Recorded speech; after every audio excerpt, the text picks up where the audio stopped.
Student, তোমরা যারা class 12 অর্থাৎ দ্বাদশ শ্রেণীর 4th সেমিস্টারের ছাত্রছাত্রী আছো এবং তোমাদের ইতিহাস সাবজেক্টটা আছে এবং এই সাবজেক্ট নিয়ে তোমরা চিন্তিত আছো, কারণ এই সাবজেক্টের সিলেবাস অনেক বড়, তোমরা সময় অনেক কম পেয়েছো। বিশেষ করে তোমাদের চিন্তার জায়গা হচ্ছে 2 নম্বর অধ্যায় এবং এই 2 নম্বর অধ্যায় থেকে 8 নম্বরের প্রশ্ন আছে এবং এত বড় সিলেবাস 2 নম্বর অধ্যায়ের তোমরা বুঝে উঠতে পারছো না 8 নম্বরের কোন প্রশ্নগুলো শেষ মুহূর্তে রিভিশন করবে, অর্থাৎ শেষ মুহূর্তে দেখে যাবে যাতে পরীক্ষায় সেখান থেকেই কমন আসে। আজকে ক্লাসটা সম্পূর্ণ দেখো, তোমাদের প্রতিটা অধ্যায় থেকে 3-4 নম্বরের প্রশ্ন, যেমন প্রথম অধ্যায় থেকে 3-4 নম্বরের প্রশ্ন কোনগুলো গুরুত্বপূর্ণ সেগুলো বলে দেব। দ্বিতীয় অধ্যায় থেকে তোমাদের 3-4 নম্বরের প্রশ্ন, 8 নম্বরের প্রশ্ন বলে দেব এবং তারপরে তোমাদের 3 নম্বর অধ্যায়, 4 নম্বর অধ্যায়, অর্থাৎ প্রতিটা অধ্যায় থেকে শেষ মুহূর্তে লাস্ট মিনিট 100% কমনযোগ্য সাজেশন নিয়ে আলোচনা করতে চলেছি। তোমাদের সম্পূর্ণ সিলেবাসের মধ্যে থেকে মোস্ট ইম্পর্টেন্ট প্রশ্ন বলে দেব এবং তোমরা এই সিলেবাসে প্রথম পরীক্ষা দিতে চলেছো এবং প্রথম পরীক্ষা দিলে একটা ভয়ের জায়গা থাকে, কারণ যখন পরীক্ষা 2-4 বছর হয় তখন টিচাররাও বুঝে যায় যে এই কোয়েশ্চেনগুলো আসতে পারে পরীক্ষায়, কিন্তু এখন কি হচ্ছে, এখন টিচাররাও বুঝতে পারছে না যে এই প্রশ্নগুলো পরীক্ষায় আসবে নাকি অন্য প্রশ্নগুলো পরীক্ষায় আসবে। চলো, তোমাদের আর চিন্তার কারণ থাকছে না, তোমরা সাজেশনটা দেখে নাও এবং তোমরা টেস্ট পেপারেও দেখবে, টেস্ট পেপারে এক একটা সেটে এক এক রকম প্রশ্ন, অর্থাৎ তুমি যদি 8 নম্বরের প্রশ্ন দেখো, সম্পূর্ণ টেস্ট পেপার স্ক্যান করে দেখা যাবে যে সেখানে প্রায় 8 নম্বরের প্রশ্ন 30টারও বেশি আছে। ঠিক আছে, যাই হোক, আমি এত প্রশ্ন দিইনি, আমি এখানে 8 নম্বরের প্রশ্ন 4-5টা, খুব জোর হলে 6-7টা বলে দিচ্ছি ইম্পর্টেন্ট। ঠিক আছে, 4-5টা মোস্ট ইম্পর্টেন্ট এবং বাকি মানে কয়েকটা আছে, 2-3টে আছে। এইভাবে সাজেশন তোমাদের রেডি করা হয়েছে, তোমরা সম্পূর্ণ সাজেশন দেখে নাও এবং সাজেশন কেমন লাগলো অবশ্যই তোমরা কমেন্টে জানাবে। এবারে তোমরা সম্পূর্ণ সাজেশনটা মনোযোগ সহকারে বুঝে নাও। দেখো, প্রথম অধ্যায় হচ্ছে 1857 খ্রিস্টাব্দের বিদ্রোহ টপিকটা আছে এবং এখান থেকে তোমাদের 3-4 নম্বরের প্রশ্ন আসে। 3টে মোস্ট ইম্পর্টেন্ট এখানে প্রশ্ন তোমাদের আমি বলে দেব। প্রথম প্রশ্ন আছে 1857 খ্রিস্টাব্দের মহাবিদ্যের প্রকৃতি বা স্বরূপ আলোচনা করো। মোস্ট ইম্পর্টেন্ট প্রশ্ন। এই প্রশ্নটা ঘুরিয়ে আসতে পারে, এটি কি কেবল সিপাহী বিদ্রোহ ছিল নাকি ভারতের প্রথম স্বাধীনতা যুদ্ধ, এই বিতর্কটা আসতে পারে, সেম উত্তর হবে। দ্বিতীয় প্রশ্ন 1857 খ্রিস্টাব্দে বিদ্রোহের ব্যর্থতার কারণ আলোচনা করো। 3 নম্বর প্রশ্ন 1857 খ্রিস্টাব্দের বিদ্রোহের ফলাফল, 1857 খ্রিস্টাব্দে বিদ্রোহের ফলাফল বা প্রভাব। ঠিক আছে, এই 3টি প্রশ্নের মধ্যে একটি প্রশ্ন তোমরা নিশ্চিত পরীক্ষায় কমন পাবে এবং তারপরে দেখো সাপোর্ট হিসাবে দেখে রাখবে মহাবিদ্যের প্রত্যক্ষ কারণ।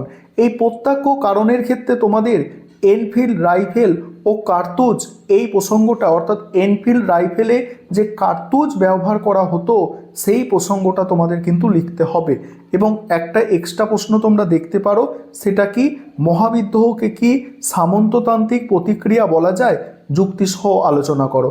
এই হচ্ছে তোমাদের 1 নম্বর অধ্যায়ের সাজেশন। এবার তোমাদের চিন্তার বিষয় হচ্ছে দ্বিতীয় অধ্যায়টা নিয়ে চিন্তা, কারণ দ্বিতীয় অধ্যায় এক তো সিলেবাস অনেক বড় এবং এখান থেকে সবথেকে চিন্তার কারণ 8 নম্বরের প্রশ্ন আসবে। আর 8 নম্বরের প্রশ্ন করবে তো কি করবে, কারণ সিলেবাস এত বড়, প্রশ্ন অনেক হতে পারে। টেস্ট পেপারেও তোমরা দেখছো বিভিন্ন সেটে বিভিন্ন প্রশ্ন, আমিও টেস্ট পেপার ঘেঁটে দেখলাম, সেখানে প্রায় 35 থেকে 40টা প্রশ্ন পাওয়া যাচ্ছে এই 8 নম্বরের। বিভিন্ন সেটের মধ্যে 35 থেকে 40টার মতো প্রশ্ন তোমরা যদি দেখো, দেখবে 35 থেকে 40টা প্রশ্ন আছে এবং সেখানে 3টে প্রশ্ন 2-3বার রিপিট আছে এবং আর 3টে প্রশ্ন হয়তো একবার করে রিপিট আছে, অর্থাৎ 6টা প্রশ্ন তোমরা মোটামুটি একটু রিপিট পাবে, তারপর সব নতুন প্রশ্ন। ঠিক আছে, এবার এখানে দেখো আমি যে মোস্ট ইম্পর্টেন্ট প্রশ্নগুলো তোমাদের জন্য বলছি 8 নম্বরের, এগুলো তোমরা আশা করি ভালো করে দেখে গেলে এখান থেকে 8 নম্বরের প্রশ্ন একটা অ্যান্সার করতে হবে, তোমরা লিখে আসতে পারবে। তবে এই কটা প্রত্যেকটা দেখতে হবে। প্রশ্নগুলো কি? প্রথম প্রশ্ন হচ্ছে 1942 খ্রিস্টাব্দে ভারত ছাড়ো আন্দোলনের প্রেক্ষাপট, গুরুত্ব ও ব্যর্থতার কারণ আলোচনা করো। দ্বিতীয় প্রশ্ন হচ্ছে ভারতের স্বাধীনতা সংগ্রামে নেতাজি সুভাষচন্দ্র বসু ও আজাদ হিন্দ ফৌজের অবদান আলোচনা করো। 3 নম্বর প্রশ্ন 1946 খ্রিস্টাব্দে নৌবিদ্রোহের কারণ ও তাৎপর্য। 1946 খ্রিস্টাব্দে নৌবিদ্রোহের কারণ ও তাৎপর্য আলোচনা করো। দেখো সুভাষচন্দ্র এবং নৌবিদ্রোহ এই দুটি প্রশ্নের মধ্যে থেকে একটি প্রশ্ন কমন আসার সম্ভাবনা অনেক অনেক বেশি, প্রায় 90% চান্স আছে এই দুটি প্রশ্নের মধ্যে থেকে একটি প্রশ্ন কমন আসার। তারপরে কি পরের প্রশ্ন, আলিগড় আন্দোলনে স্যার সৈয়দ আহমেদ খানের ভূমিকা ও এই আন্দোলনের সীমাবদ্ধতা আলোচনা করো। কি বললাম? আলিগড় আন্দোলনে স্যার সৈয়দ আহমেদ খানের ভূমিকা ও এই আন্দোলনের সীমাবদ্ধতা আলোচনা করো। তারপরে প্রশ্ন আইন অমান্য আন্দোলনের পটভূমি ও গুরুত্ব আলোচনা করো। আইন অমান্য আন্দোলনের পটভূমি ও গুরুত্ব আলোচনা করো। এখানে ডান্ডি অভিযান সহ তোমাকে গুরুত্বটা লিখতে হবে। তারপরের প্রশ্ন হচ্ছে অসহযোগ আন্দোলন কেন প্রত্যাহার করা হয়, এই আন্দোলনের গুরুত্ব ও বৈশিষ্ট্য আলোচনা করো। এখানে 6টা মোস্ট ইম্পর্টেন্ট প্রশ্ন বলেছি, তার মধ্যেও তোমরা একটু লক্ষ্য করো প্রথম 4টে প্রশ্ন আমার 3টে করে স্টার দেওয়া আছে, অর্থাৎ প্রথম 4টে প্রশ্ন সব থেকে গুরুত্বপূর্ণ। প্রথম 4টে প্রশ্ন তৈরি করা তোমাদের হয়ে গেল, তারপরে তোমরা নেক্সট দুটো প্রশ্ন দেখবে এবং এই দুটো প্রশ্ন যদি খুব ভালো করে তৈরি করা হয়ে যায় তাহলে এই প্রশ্নটা তোমরা দেখো, ভারতের স্বাধীনতা সংগ্রামে চরমপন্থী রাজনীতির উদ্ভব এবং দেখো এবং বিপিন চন্দ্র পাল, বাল গঙ্গাধর তিলক এবং লালা লাজপত রায়ের ভূমিকা, অর্থাৎ লাল বাল পাল এর ভূমিকা। এই হচ্ছে তোমাদের 8 নম্বরের প্রশ্নের সাজেশান, যেখানে তোমাদের চিন্তার কারণ। আশা করি এর মধ্যে থেকেই তোমরা কমন পেয়ে যাবে। এবং এই 8 নম্বরের প্রশ্ন তোমাদের যদি আরও মোস্ট ইম্পর্টেন্ট জানা কোনো প্রশ্ন থাকে কমেন্টে জানাবে, আমি পিন করে দেব, সমস্ত ছাত্রছাত্রীরা দেখতে পাবে। তারপরে দ্বিতীয় অধ্যায় থেকে 3-4 নম্বরের কি প্রশ্ন করবে সেই পোর্শনটা এবার আসা যাক। দেখো দ্বিতীয় অধ্যায় থেকে 3-4 নম্বরের প্রশ্ন দেখো। প্রথম প্রশ্ন, ক্রিপস মিশনের প্রস্তাবগুলি কি ছিল, ভারতীয়রা কেন তা প্রত্যাখ্যান করেছিল। ক্রিপস মিশনের প্রস্তাব কী ছিল, ভারতীয়রা কেন তা প্রত্যাখ্যান করেছিল। তারপরে প্রশ্ন আছে মাউন্টব্যাটেন পরিকল্পনা ও ভারত বিভাজনের সম্পর্কে টিকা। মাউন্টব্যাটেন পরিকল্পনা ও ভারত বিভাজন সম্পর্কে টিকা। নেক্সট হচ্ছে দ্বিজাতির তত্ত্ব বলতে কী বোঝো, এর প্রভাব ও জিন্নার ভূমিকা। পরের প্রশ্ন 1935 সালে বা 1935 খ্রিস্টাব্দে ভারত শাসন আইনের গুরুত্ব ও ত্রুটি লেখো। নেক্সট হচ্ছে জালিয়ানবাগের হত্যাকাণ্ডের প্রেক্ষাপট ও গুরুত্ব আলোচনা করো। জালিয়ানবাগের হত্যাকাণ্ডের প্রেক্ষাপট ও গুরুত্ব আলোচনা করো। তারপরে 1909 খ্রিস্টাব্দে মল্লেমিন্টো সংস্কার আইনের বৈশিষ্ট্য ও ত্রুটিগুলি আলোচনা করো। প্রথম 5টা মোস্ট ইম্পর্টেন্ট বুঝেই গেছো তোমরা। তারপরে আছে দেখো যেগুলো দেখতে হবে, সুরাট বিচ্ছেদ বা সুরাট অধিবেশনের গুরুত্ব লেখো, দেখতে হবে গান্ধীজির সত্যাগ্রহ ও স্বরাজ ভাবনা সংক্ষেপে আলোচনা করো। সিমলা ডেপুটেশন বা সিমলা দৌত কি, তারপরে অল ইন্ডিয়া মুসলিম লীগ প্রতিষ্ঠার প্রেক্ষাপট আলোচনা করো। দেখো 10টা প্রশ্ন আছে, তবে আমি কি করেছি সেখানে, আমি করেছি কি প্রথম 5টা প্রশ্ন তোমাদের স্টার দিয়ে দিয়েছি, আবারও কি করেছি প্রথম 3টে প্রশ্ন আরও বেশি গুরুত্বপূর্ণ বলে সেখানে 3টে করে স্টার আছে। এইভাবে তোমাদের জন্য আমি সাজেশনটা রেডি করেছি এবং প্রশ্ন অনেক হতে পারে, তবে মোস্ট ইম্পর্টেন্ট প্রশ্ন নিয়ে এই সাজেশন তৈরি করা হয়েছে। প্রশ্ন আবারও বলছি অনেক প্রশ্ন হতে পারে, আনলিমিটেড সিলেবাস আছে তোমাদের এখানটায়, ঠিক আছে।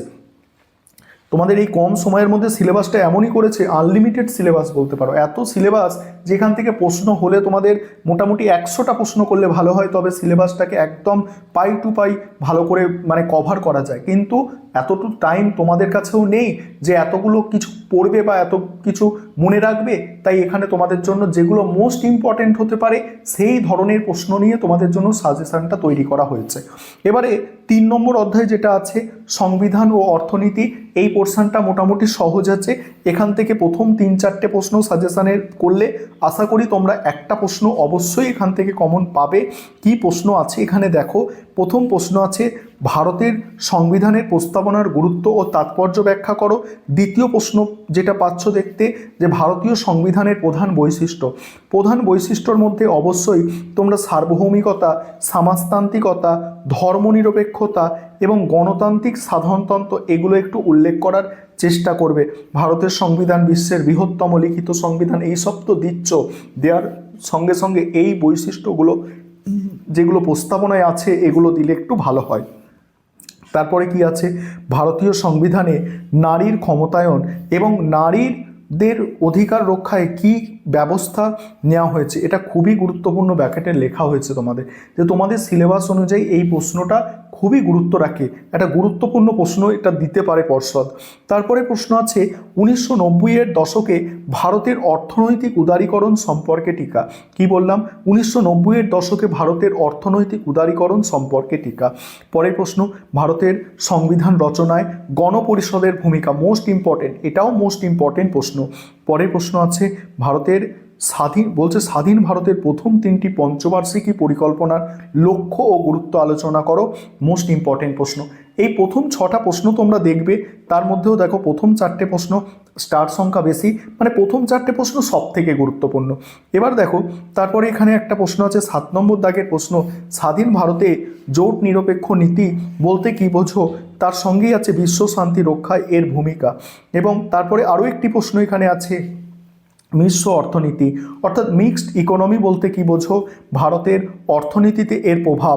তারপরে দেখো 4 নম্বর অধ্যায়, 4 নম্বর অধ্যায়ে আছে কি, 4 নম্বর অধ্যায়ে আছে দেখো 4 নম্বর অধ্যায়ের নাম বাংলাদেশ ও আন্তর্জাতিক সম্পর্ক। এখানে 3-4 নম্বরের প্রশ্ন পরীক্ষায় আসে, সেখান থেকে যেসব প্রশ্ন করবে, প্রথম প্রশ্ন আছে 1971 খ্রিস্টাব্দে বাংলাদেশের মুক্তিযুদ্ধের প্রেক্ষাপট ও ফলাফল আলোচনা করো। দ্বিতীয় প্রশ্ন আছে বাংলাদেশের স্বাধীনতা যুদ্ধে ভারতের ভূমিকা বা অবদান আলোচনা করো। এই যে প্রশ্ন, দ্বিতীয় প্রশ্ন একদম ভিআইপি লেভেলের প্রশ্ন, খুব ভালো করে তোমাদের দেখে যেতে হবে, ঠিক আছে। তারপরের প্রশ্ন বাংলাদেশের মুক্তিযুদ্ধে ইন্দিরা গান্ধীর ভূমিকা কী ছিল। পরের প্রশ্ন আছে ভারত সোভিয়েত মৈত্রী চুক্তির সম্পর্কে টিকা লেখো। এই 4টে সব থেকে গুরুত্বপূর্ণ। এছাড়া যেগুলো দেখবে শেখ মুজিবুর রহমান ও আওয়ামী লীগ কিভাবে মুক্তিযুদ্ধে নেতৃত্ব দিয়েছিল, ঠিক আছে। তারপরে প্রশ্ন হচ্ছে ভাষা আন্দোলন কিভাবে বাংলাদেশের স্বাধীনতা সংগ্রামের ভিত্তিপ্রস্তর স্থাপন করেছিল। নেক্সট হচ্ছে 1972 খ্রিস্টাব্দে সিমলা চুক্তি সম্পর্কে টিকা লেখো। এই হচ্ছে তোমাদের টোটাল সাজেশান। সিলেবাস অনেক বড়, আবারও বলছি সময় কম পেয়েছো এবং সাজেশানও সেই কারণে কম দেওয়া হলো। এই সাজেশান আগে করবে, তারপরে যদি এক্সট্রা কিছু প্রশ্ন মনে হয় তোমরা দেখে যেতে পারো, এবং তোমাদেরও কিছু প্রশ্ন যদি খুব গুরুত্বপূর্ণ বলে মনে হয় এবং সেসব প্রশ্ন যদি সাজেশানে বাদ যায় অবশ্যই তোমরা কমেন্ট করবে, আমি কমেন্টটাকে পিন করে দেবো।